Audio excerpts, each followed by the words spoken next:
Okay, this is our daily study of the Mishnah Pirkei Avot, Ethics of the Fathers, for those who have yard site for tonight, the 8th of Tammuz. David Droskin, Hyman Goldfinger, Anna Gross, George Hersicorn, and Alexander Mann. May their memory be for a blessing. The link to the text of the Mishnah will be in the first comment below. Chapter 4, Mishnah 12. Rabbi Elazar ben Shamua Omer. Rabbi Elazar ben Shamua said, Yehi kavod talmidach chaviv alecha keshalach, ukvod chaverach kamar rabach, umar rabach kamar shamayim. So let the honor of your disciple be as dear to you as your own, and the honor of your friend as the reverence for your master, and the reverence from your master as the reverence from heaven. So it's actually good advice for teachers, people in academia, people in any field. Always promote everyone one level higher than you think they should be, right? So your student, it's interesting. It's still realistic. It's not saying like honor everyone like you would honor God or your teacher, because that's actually not even real and therefore doesn't have substance to it. But just knock everyone a level up.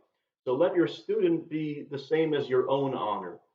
Treat them as your equal, even though you're not. You're their teacher. I think this it's interesting how this interacts with the famous dictum, "V'ahavta l'reacha kamocha," as the Torah says, "You shall love your neighbor as yourself." But this is a little bit different. Of course, the Torah says you have to love everyone equally, treat everyone as you would want to treat yourself.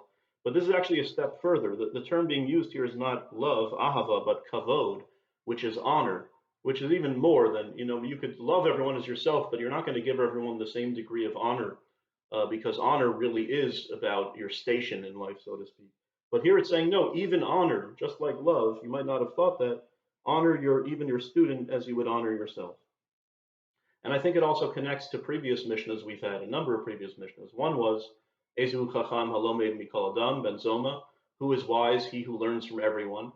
But the Talmud also says that there's a beautiful statement in the Talmud that's quoted often at graduations from high school or elementary school, that I have learned much from my teachers and even more from my colleagues, but from my students I have learned the most of all.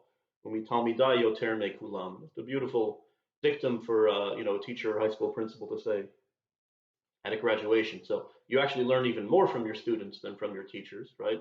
But there's another statement in Pirkei Avot that mentions that King David, if he said, if he even learned one thing from someone, you have to treat them like your teacher. If they even taught you one letter of the alphabet, you have to treat them like their teacher because they taught you something. So I think all of that ties in.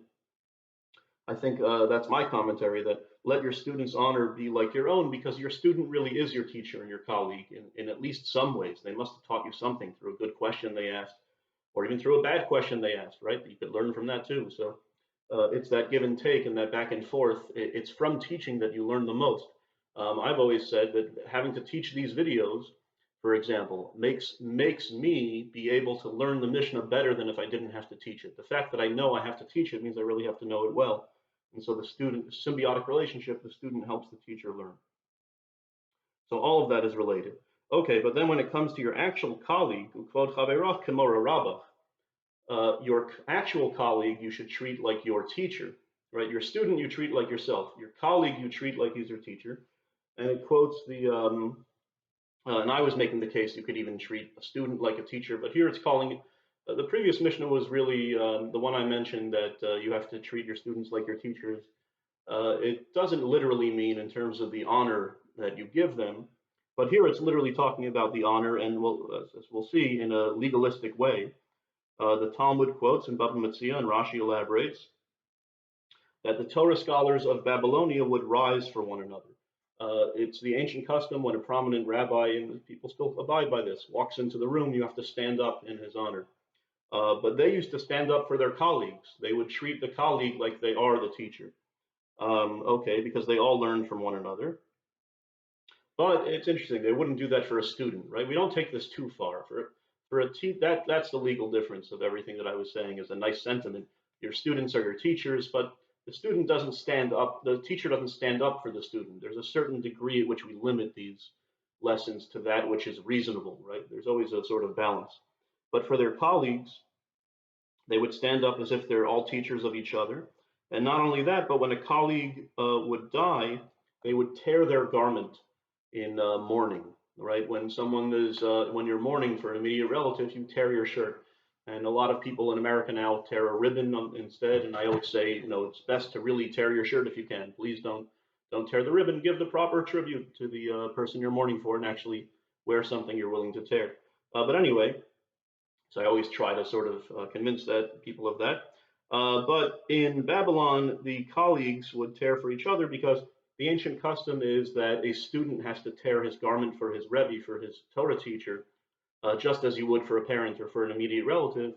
But they would actually, when a colleague died, they would tear their garment as if it were their teacher. So that's another. So they would stand up and they would tear their garments when they die, and that's a legal way of manifesting that.